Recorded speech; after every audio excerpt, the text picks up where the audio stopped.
tertulia de hoy. Finalmente no hemos podido contar con todos los invitados, hemos tenido alguna caída de última hora, pero tenemos por aquí a dos invitados muy especiales. Tenemos a Juan Enrique Cadiñanos, Country Manager en Admiral Markets Group. ¿Cómo estás, Juan Enrique? Muy buenas tardes. ¿Qué tal? Muy buenas tardes. Y también tenemos con nosotros a Víctor Galán, cofundador de Planeta Bolsa. Buenas noches, Víctor. ¿Tenemos por aquí? Sí, ¿qué tal? ¿Cómo estáis? Buenas noches. Muy buenas noches. Bueno, hoy os tenemos solo a vosotros dos. Normalmente intentamos traer a más invitados, pero se nos han caído en última hora. Y bueno, así tenemos más tiempo para debatir, más tiempo para intervenciones. Y mi idea era un poco, os voy a hacer varias preguntas a los dos, pero mi idea un poco primero preguntaros por vuestras perspectivas de los mercados para estos últimos meses de 2022. ¿Cómo estáis viendo el panorama general, esos potenciales catalizadores, las últimas noticias económicas y más o menos un poco perspectiva general de cómo veis las cosas? Empezamos contigo, Juan Enrique, si te parece. Pues la verdad que en todas las intervenciones voy comentando más o menos la misma línea, ¿no? Yo creo que es verdad que para el medio y para el largo plazo yo sigo viendo debilidad, sigo viendo bastante dificultad, sobre todo en algunos países concretos, por ese aumento de deuda que no cesa. Es decir, seguimos viendo un crecimiento en la deuda de países y que lógicamente es normal que sigan trabajando, que sigan intentando hacer hincapié en luchar contra un riesgo de hiperinflación y entre comillas, controlar el consumo, pero seguimos sin ver un paquete de medidas adicionales que al final es lo que yo creo que para Europa, tanto por parte del Banco Central Europeo como por parte de la Reserva Federal, se sigue necesitando. Esto no quiere decir que para el corto plazo no crea que el mercado vaya a recuperar o que vaya a tener números verdes. Yo creo que en general los resultados que vamos a ir conociendo a lo largo de las próximas semanas podrían ser positivos. Yo creo que podrían tener un sesgo relativamente favorable, pero esto no es, lógicamente, la panacea, no va a ser un poco lo que nos salve, ¿no? de toda esta criba, de toda esta situación.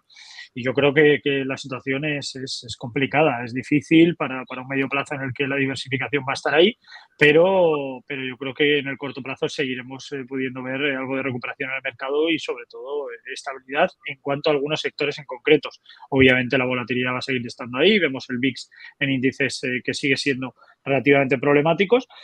Pero vuelvo a decir lo mismo, esto no quiere decir que no podamos operar, ¿no? Que haya volatilidad, que tengamos a medio o largo plazo un mercado bajistas, como no, prefiero estar en liquidez. Yo creo que hace años que tenemos alternativas en el mercado como para poder operar en un mercado bajista sin la necesidad de tener que estar únicamente posicionados a la baja. Muchas gracias, Juan Enrique. De hecho, has introducido muchas cosas que quiero tocar en el programa de hoy. Tema del VIX, tema de sectores, tema de si hemos visto esa capitulación final o no. Bueno, muchas cosas que iremos comentando, pero antes, Víctor, perspectivas para este final de estos últimos meses.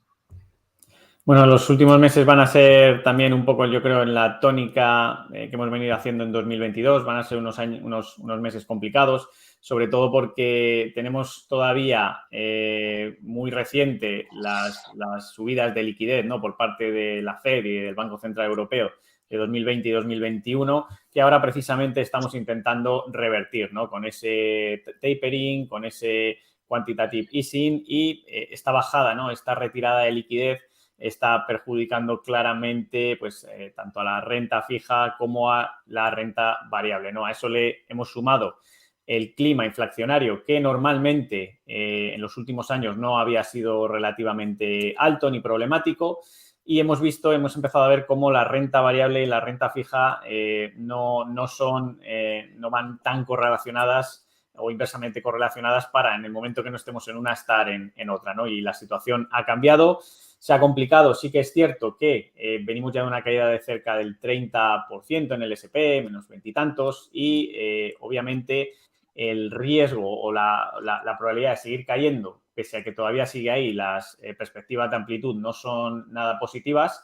Sí que es verdad que en el corto plazo podrían caber rebotes, ¿no? Sí que también, por otra parte, caídas del menos 30% ya son caídas bastante abultadas y pudiera darse algún tipo de lateralización mientras la Reserva Federal y los bancos centrales intentan estabilizar o llegar al pico máximo, ¿no? de esos tipos de interés para hacer retroceder precisamente ese ritmo al que crece y nos deteriora precisamente el impuesto silencioso, ¿no? La inflación. Qué bueno, Víctor, porque has comentado, claro, podemos tener esos posibles rebotes y de hecho esa era mi siguiente pregunta para los dos. Y es que ahora se está hablando, bueno, sí que es verdad que hemos tenido muchas noticias negativas, se han ido acumulando catalizadores negativos a medida que llegábamos a ese fin de ciclo, ¿no? Y empezaba un mercado bajista cíclico, de hecho, por esos altos intereses y esa alta inflación. Y quería preguntaros, hay un gráfico muy interesante que os voy a poner en pantalla, que básicamente es de LPL Research y muestra la estacionalidad. Es simplemente el retorno medio del SP500 y si nos fijamos, la columna importante que quiero mostraros es la gris, que básicamente es en años de midterm, en años de elecciones de medio mandato en Estados Unidos. Entonces, esta tabla parece ser que muchos inversores están hablando de la potencial estacionalidad que hay. Ya de por sí, la estacionalidad del último trimestre entiendo que es buena, ¿no? Se habla de ese rally navideño siempre. Pero ¿cómo creéis que esto puede darse este último año? ¿Creéis que esta estacionalidad va a respetarse para este cuarto trimestre de 2022? Enrique, ¿qué opinas sobre esto? A ver, yo creo que el tema de las estacionalidades es verdad que estadísticamente tienen fuerza y que vamos viendo, lógicamente, como hay meses que o sea, esto es pura estadística, no es algo que estemos aventurándonos a ser adivinos ni que estemos comentando, porque, bueno, yo creo que o considero que el mes de enero, o el mes de febrero, o el mes de diciembre, esto es estadística, no hablamos de opiniones. Y es cierto que el rally navideño, uno de los mejores meses para poder operar en bolsa, viene por octubre, ¿no?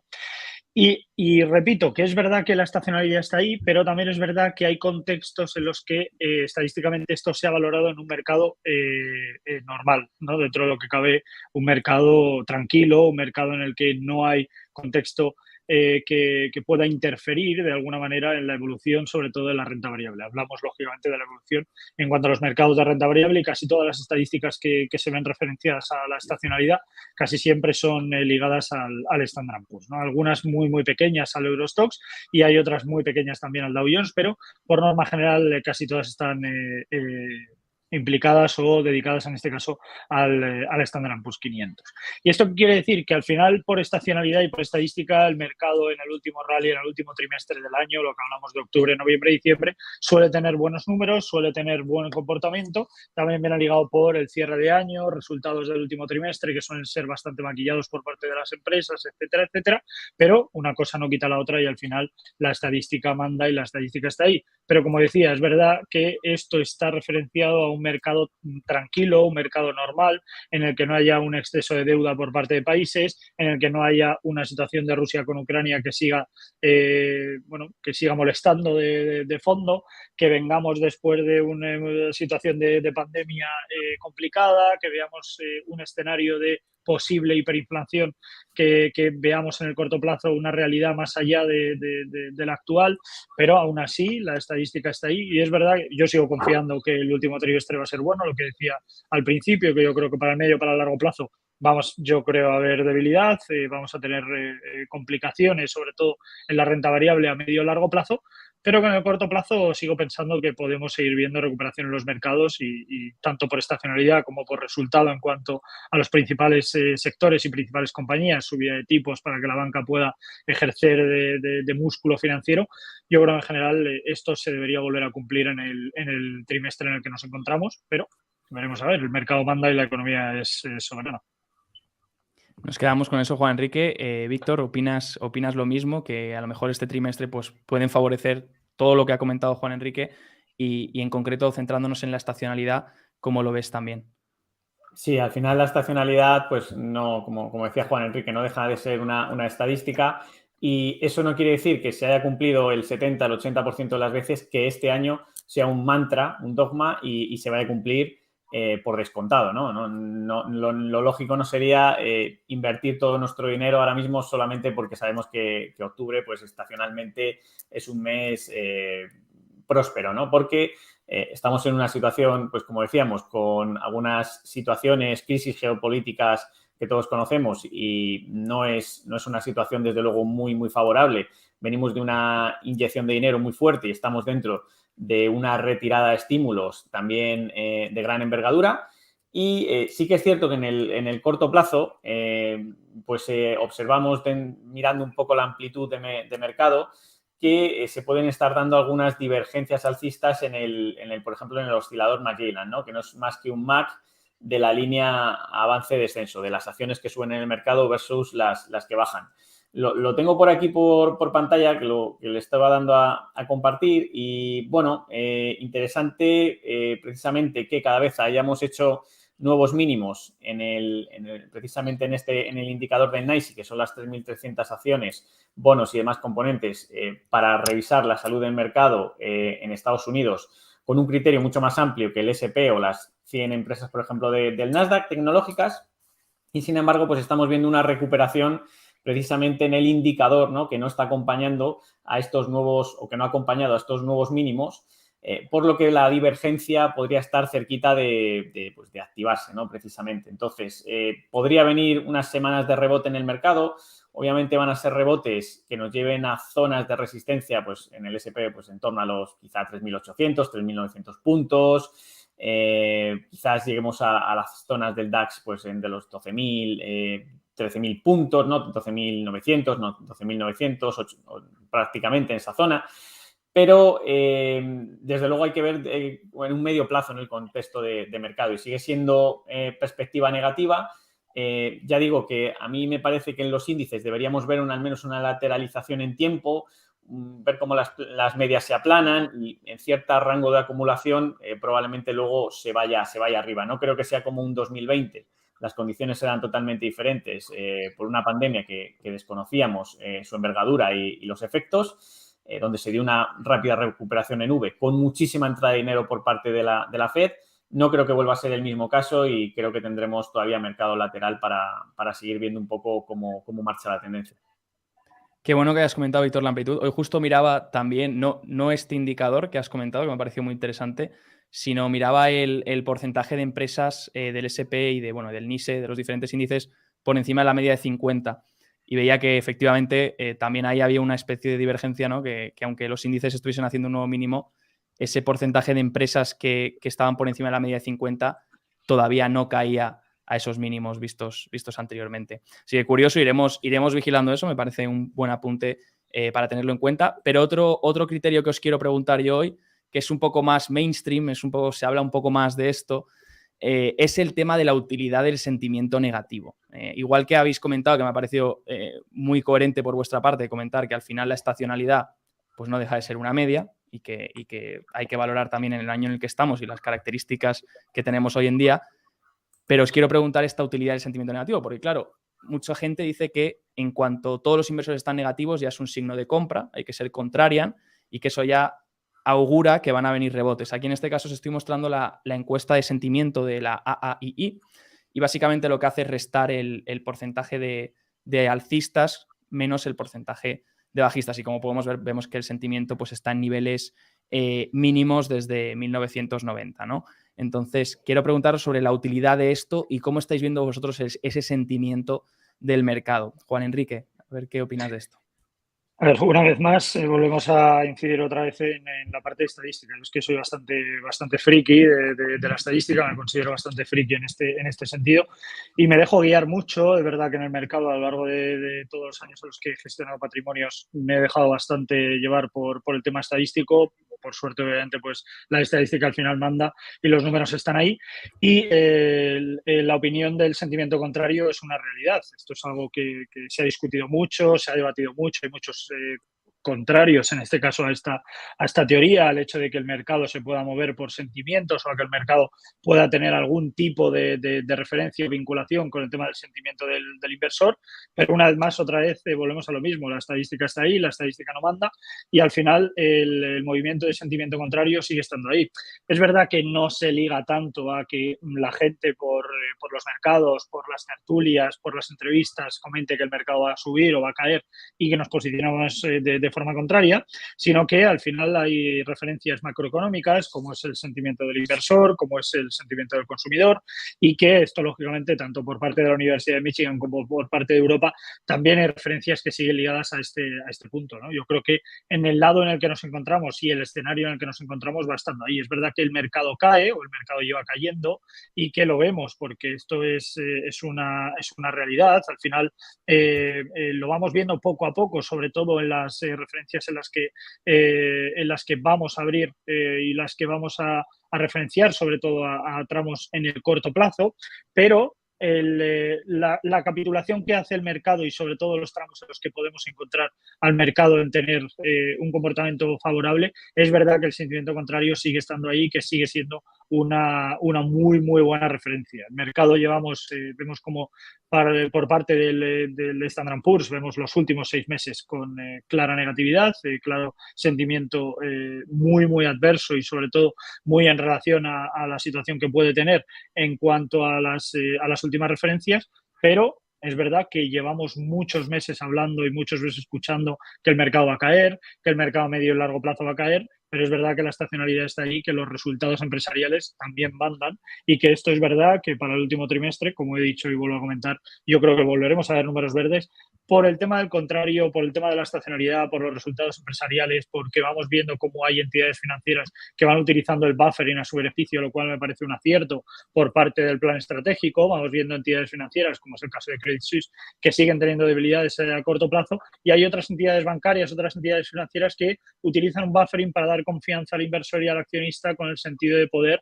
arrastrar, ¿no? y remar hacia adentro a todo lo que hay, bueno, con dudas, con indecisión, pero que quiere invertir en el sector financiero debido a esa subida de tipos de interés. Yo creo que es un acierto en el plan estratégico por parte de las entidades y al final esto es algo lógico dentro del mercado. Dentro del mercado americano estamos hablando de que el sector financiero en general tiene un peso cerca del 25%, en el caso del IBEX 35, por ejemplo, del 30,9%, en el caso del mercado alemán es del 22,3%. Al final esto lo que hace es referenciar que la banca tiene importancia, que la banca tiene músculo y que todo lo que sea beneficio para la banca a corto plazo al final puede ser positivo para los mercados de renta variable y es algo que veremos o no en el último trimestre de este ejercicio.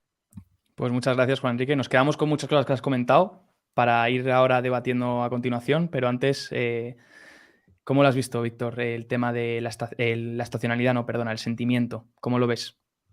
Bueno, la verdad que sí que me gustan más otros ratios, como es el caso, por ejemplo, del ratio put-call, que te está dando información realmente de lo que se está operando en el mercado. Es cierto que la estacionalidad, la línea AAI y encuestas de sentimiento lo tenemos en Planeta Bolsa testeado con sistemas. Es cierto que es una operativa ganadora. Creo que anual saca en torno a lo que pudimos ver entre un 4, un 5% en momentos muy concretos de mercado, lo cual es positivo porque no hay que estar totalmente expuesto como un buy and hold en el SP. En tendencias, eso sí, positivas, en tendencias alcistas, cuando el sentimiento se recrudece bastante, como es en este caso, simplemente nos está haciendo una línea del 0,30, que equivale al 30% de personas que simplemente son alcistas, ¿no? Pues si solamente tenemos un nivel tan bajo en momentos donde el mercado pues, ha retrocedido un poquito dentro de una tendencia alcista, es claramente positivo porque hay mucha gente, al menos más del 40, del 30, 50%, que está neutral o al menos bajista, ¿no? En la mayoría de casos suele estar bajista. Y esto suele traer rebotes, como tenemos aquí en el gráfico.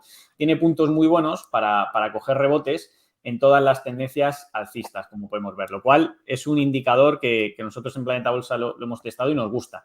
Tiene una pega, al menos que nosotros hayamos visto, y es que en tendencias muy bajistas, 2008, 2018, quizás también este año, en torno a 2022, no lo tenemos actualizado con los últimos datos de estos últimos meses, pero sí que, por ejemplo, en 2008 podemos ver cómo puede estar durante mucho tiempo marcándonos un rebote y, sin embargo, no darse dicho rebote o darse de muy pequeña envergadura y volver a caer.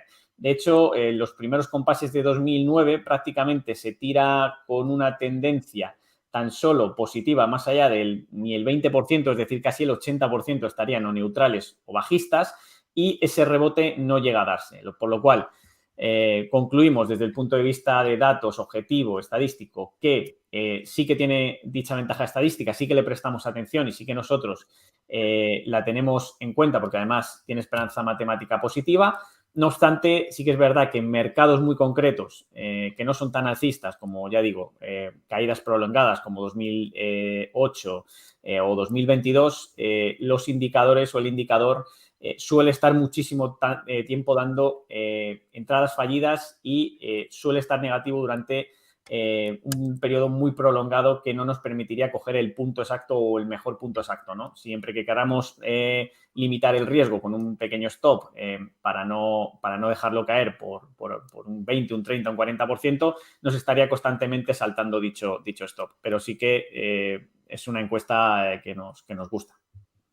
Pues gracias a los dos por todas estas aportaciones.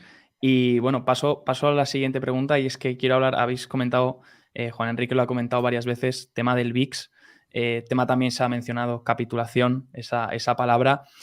Y es que, como os muestro en pantalla, el VIX todavía parece, o esto es lo que se dice, ¿no? Claro que estamos en un mercado bajista que no es igual que el que vimos en 2020, no es igual que ese que tuvimos durante la pandemia. Este yo lo considero más de tipo cíclico, por tanto la volatilidad media es un poquito más baja, pero aún así los inversores alegan que, claro, que todavía no hemos visto esa capitulación, ¿no? Ese miedo final donde vemos el VIX pues, subir por encima de 40, 50 puntos.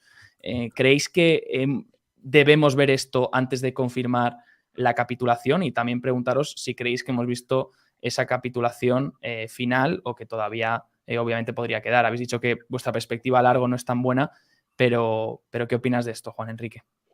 Yo creo que es complicado, lo comentaba justo al principio, porque no es que esté en tramos altos, sino que estamos en tramos altos por parte del VIX y en tendencia claramente alcista, ¿no? en el corto plazo. Vuelvo a decir lo mismo, no hay que alarmar, quiero decir, no nos tenemos por qué alarmar por el hecho de que tengamos un aumento de volatilidad o una volatilidad en tendencia alcista. No es para nada claramente negativo, ni tampoco hay que llevarse las manos a la cabeza con esta situación.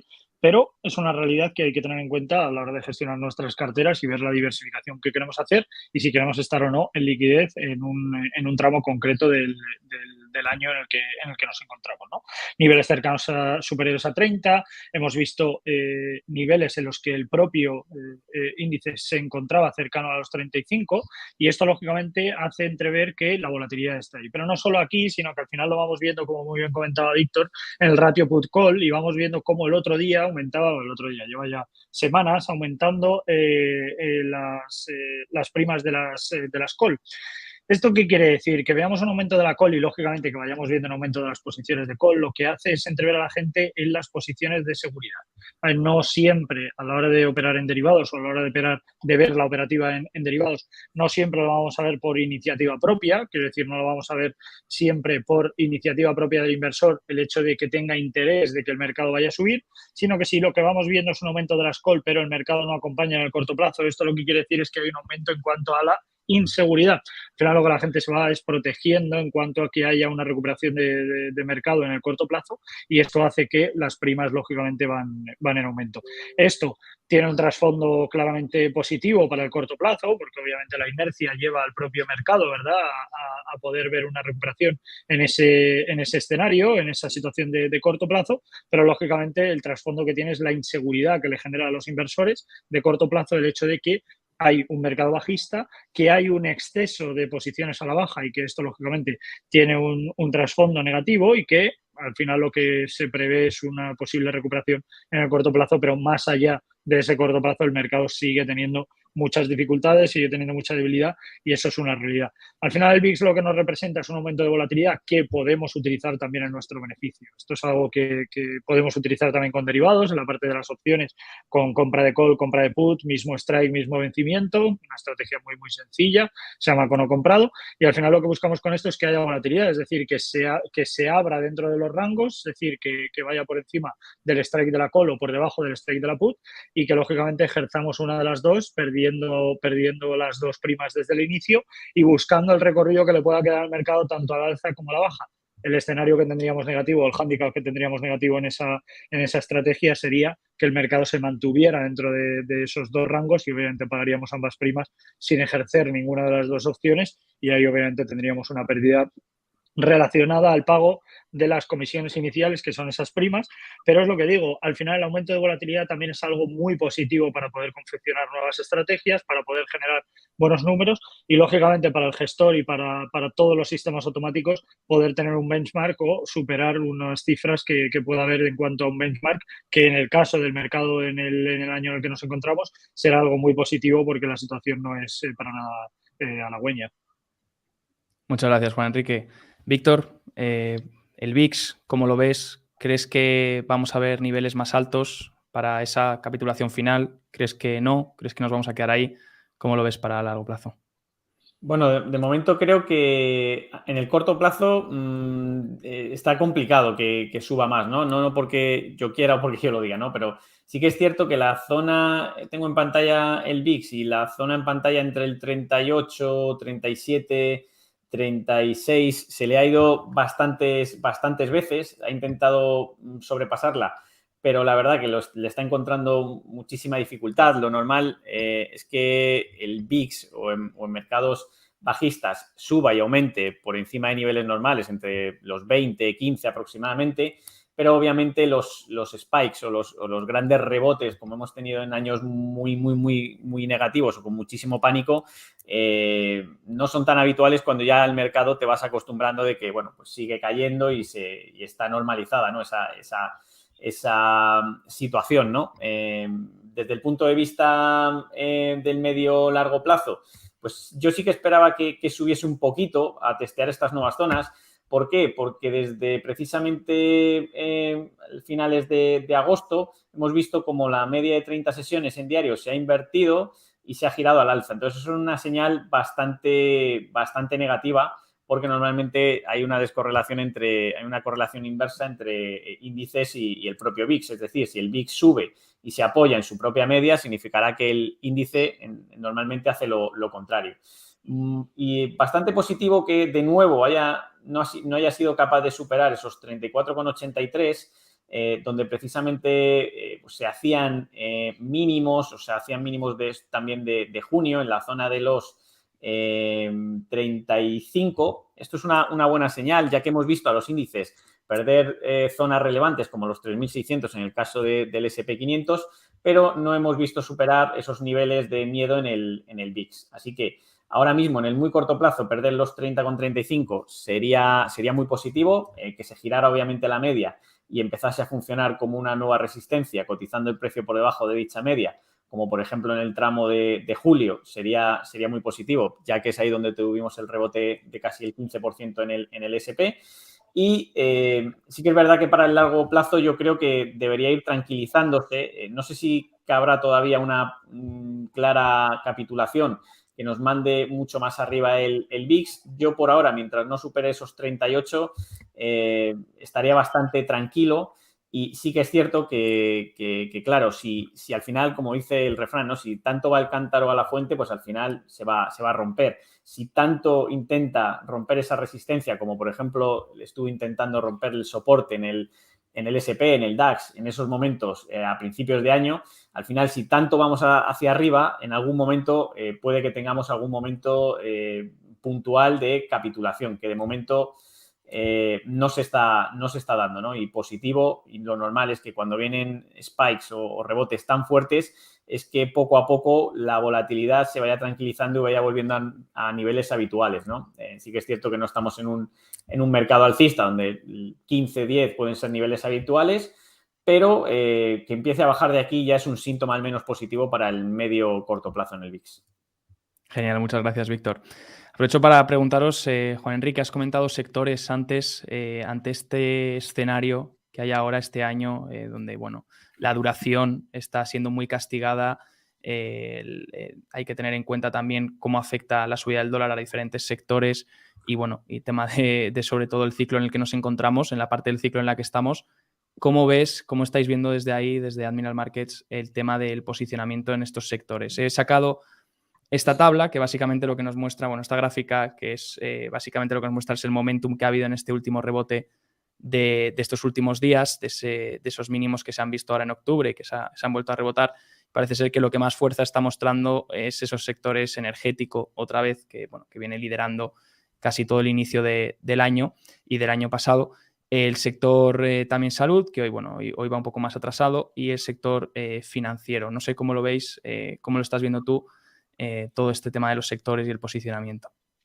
Es verdad que en cuanto a tramos de recuperación lo tenemos, vemos claro cómo ha ido, sobre todo generando buenos números, algunos de ellos obviamente no, pero yo creo que la parte renovable, todo lo que es la parte energética, sobre todo ligada a la parte renovable, yo creo que seguiría, ha tenido un buen comportamiento dentro del escenario actual y debería seguir teniéndolo. Yo creo que es un escenario y un comportamiento muy bueno el que va a tener, sobre todo porque hay muchos países que se van dando cuenta de que la parte renovable es donde tienen que empezar a poner más leña, ¿no? en ese fuego, y que es una situación obviamente en la que no van a poder contrarrestar toda esa subida del coste, toda esa subida del precio en cuanto a la luz, no van a poder hacer frente a ella, pero ya no solo a la luz, sino también a la parte del gas, y que lógicamente van a tener que tantear una alternativa más allá lógicamente de este escenario, ¿no? Y de esta realidad en la cual yo creo, como decía, que el comportamiento va a seguir, teniendo algunos problemas, sobre todo en ese tramo, y es algo que podemos ir viendo. Lo podemos ver en el mapa de Finviz. A ver si consigo compartir la pantalla. ¿Veis mi pantalla ahora mismo? Sí, vamos a poner tu pantalla por aquí, a ver si podemos verla. Bueno, vete comentándonos si quieres y ahora... En cuanto a la situación del mapa, vamos viendo cómo todo lo que es en relación a los últimos, por ejemplo, 6 meses, lo que vamos viendo. Juan Enrique, no estás compartiendo, me dicen. A ver si puedes volver a compartir. Un segundo, a ver si me deja. Si no lo voy comentando, esto tampoco pasa nada. Si quieres te la pongo por aquí, Juan Enrique. Si tienes problemas te tengo aquí el mapa de Finbits. Vale, sí, pues si lo puedes, que no sé qué pasa, que no me deja. Si lo pones, te lo agradecería. Perfecto. Pues al final, como vemos en toda la evolución a 6 meses, si puedes, Víctor, ponerlo a 6 meses de la evolución, vamos viendo claramente una situación muy negativa. Es verdad que dentro de todo este escenario, dentro de todo este mapa, estamos haciendo referencia al Standard & Poor's, lo podríamos ver a nivel mundial, pero no cambiaría gran cosa, porque al final la parte sectorial sigue estando igual. Y vamos viendo cómo en la parte sectorial sigue la parte energética, sigue sobre todo la parte en Europa muy ligada a la parte renovable, cómo sigue siendo parte tanto de salud como energética uno de los principales sectores en los que vamos viendo buenas referencias, ¿no? Y en los que yo creo que seguiremos viendo buenas referencias. De hecho, si vamos viendo el performance a más corto plazo, tanto a 3 meses como a menos, vamos viendo cómo vuelve a ser otra vez protagonista esta situación, tanto la parte industrial como la parte de salud y sobre todo nuevamente la parte energética. Esto al final lo que denota es que esto es una realidad. Nuevamente vemos cómo la salud y la parte energética sigue siendo un sector en el que vamos a seguir teniendo buenas referencias, y de hecho si comparáramos sectores dentro del ejercicio en el que nos encontramos, es verdad que la renta variable en general los números son claramente negativos y el performance que tenemos a nivel anual es claramente negativo para el mercado, pero si vamos referenciando solo a la parte energética, la situación es diametralmente contraria, y si lo vamos referenciando solo a la parte de salud, también es muy, muy diferente. Es verdad que la parte energética sigue siendo el sector que mejor comportamiento ha tenido en todo lo que va de año, sobre todo en la parte renovable, y esto es algo que puede cambiar a corto plazo. Esto es algo que yo creo podríamos ver en este corto plazo, un posible cambio, por lo que decíamos antes. Yo creo que el sector financiero, debido a esta subida de tipos, debido a ese buffering que ponen muchas de las entidades financieras por la situación en cuanto a Credit Suisse sobre todo, y a otras entidades en las que podremos ir viendo fusiones entre ellas y movimientos corporativos, al final yo creo que son entidades en las que se podría ver un buen comportamiento a corto plazo, en detrimento, lógicamente, de sectores que han podido funcionar como mercado refugio, claramente, en lo que hemos ido viendo de parte a todo el año.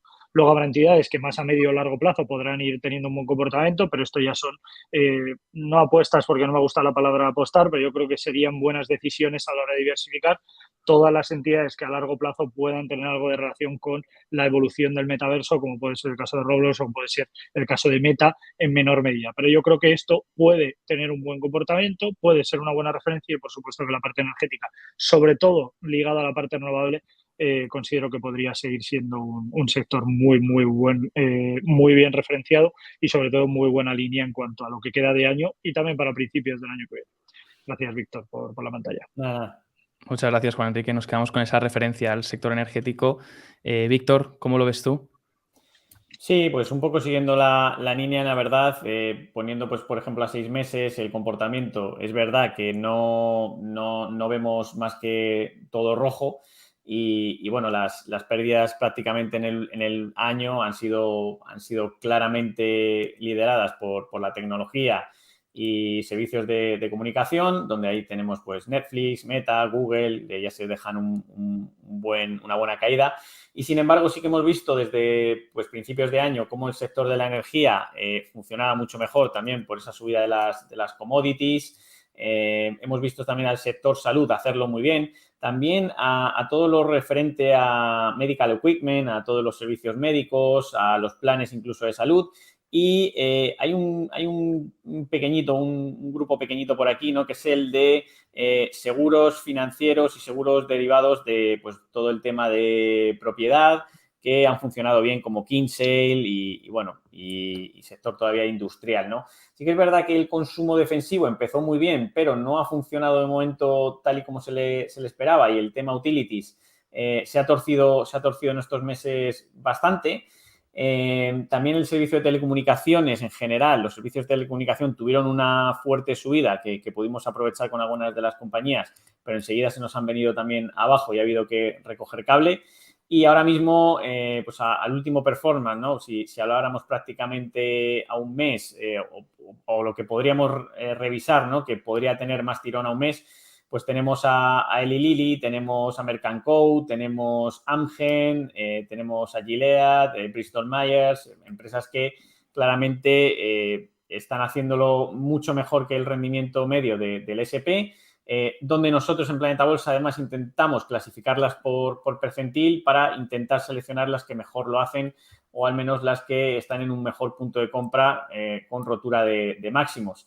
Por ahí es donde van un poco nuestras carteras. Hemos tenido mejor rendimiento de momento que el S&P. Esperamos seguir así. Y, bueno, un poco expectantes de posibles futuros sectores que nos marquen compras o que nos marquen claramente que son mucho más alcistas. Estamos viendo algunas acciones también dentro de, como por ejemplo Vertex, ¿no? O Regeneron, dentro del sector de biotecnología. Algunas empresas también pequeñitas de biotecnología que lo están haciendo bastante bien, como Haemonix y alguna más. Y pues creemos que, pese a ser menos líquidas, pueden tener también probabilidades de éxito y que puedan ir avanzando con el mercado. No siempre intentaremos ir moviendo nuestros sistemas de nuestros portfolios, nos dirán una vez lanzamos los rastreadores, los screeners en los programas, dónde se va moviendo ese dinero, y en base a dónde se vaya moviendo el dinero es donde iremos tomando posiciones siempre que nuestros filtros de mercado, mirando precisamente todo lo que habíamos hablado antes, no lo vayan permitiendo. Ok, muchas gracias, Víctor. Por último, esta es la última pregunta que os voy a hacer, ya no os robo más tiempo. Os voy a pedir que seamos lo más breves posible, ya que nos estamos quedando sin tiempo para el programa. Pero bueno, no quería irme sin preguntar la pregunta que, bueno, que entre líneas ya lo habéis respondido, pero un poco a comentarlo por encima, por lo menos sobre esa posible recesión, ¿no? Si estamos ya en recesión, ¿no?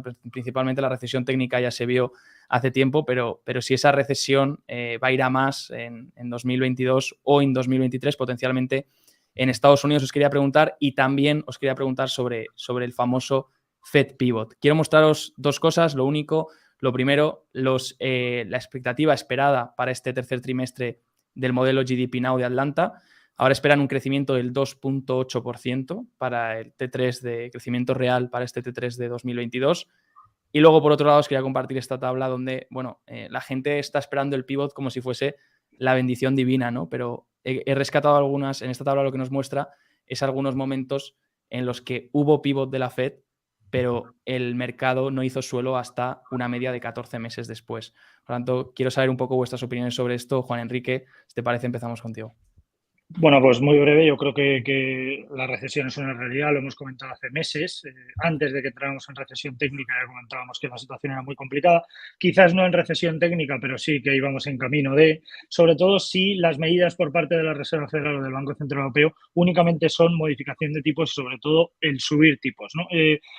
Puedo estar de acuerdo en que la hiperinflación es complicada, que estamos en tramos de inflación muy difíciles y que lógicamente hay que contrarrestar toda esta situación, pero no puedo estar en nada de acuerdo al Banco Central Europeo y mucho menos a la Reserva Federal en cuanto a que no hay medidas adicionales o sobre todo que no hay nadie que pueda pensar en un paquete de medidas adicionales a medida de estímulo fiscal, a medida de creación de empleo, de fomentar el consumo que no sea perjudicial para la inflación. O sea, yo creo que invertir en ciertos sectores que puedan tener un buen tramo. Por lo tanto, recesión, sí. Creo que nos encontramos en una situación muy complicada y que vamos a ir a peor, eso está claro, y que al final las medidas que se van tomando no tienen un impacto a corto plazo. Estas medidas que se vayan tomando y que se van viendo a largo plazo y que se van viendo a medio plazo es donde vamos viendo el escenario posible en cuanto a un posible rebote o posible recuperación.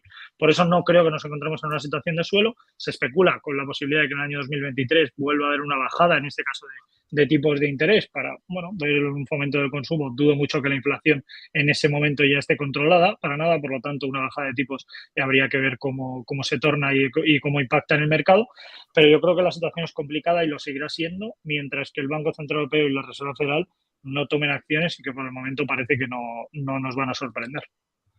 Muchas gracias, Juan Enrique. Víctor, concluimos contigo. ¿Qué opinas sobre esto? Igual, técnicamente estamos en recesión, la línea del bono, ¿no? de la FED del 10 años menos el 2 años ya perdió la zona de cero. Al final son síntomas inequívocos de que nos estamos acelerando. Estados Unidos todavía habla de su mercado de trabajo, pero no quiere hablar en muchos casos en las reuniones de la FED de algún que otro atributo, porque normalmente se le pregunta. Y se han ceñido mucho al mercado de trabajo para seguir diciendo que están fuertes. Bueno, yo creo que a nivel mundial estamos viendo que no estamos en un punto nada óptimo, estamos viendo las producciones y los beneficios empresariales cómo están descendiendo y está claro que estamos en un periodo de recesión. Probablemente el mercado rebote, y lo hemos visto también en otros momentos, cuando se esté dando precisamente esa recesión. Probablemente será en la zona donde haga ese mínimo. ¿Cuándo será y qué duración tendrá esta recesión? ¿Serán 2 meses? ¿Será 2 años? ¿Será 1 año? Eso nadie lo sabe y tendremos que ir pues siguiendo los indicadores y un poco todos los datos que nos van ofreciendo. Pero en mi caso, obviamente, también estamos en recesión.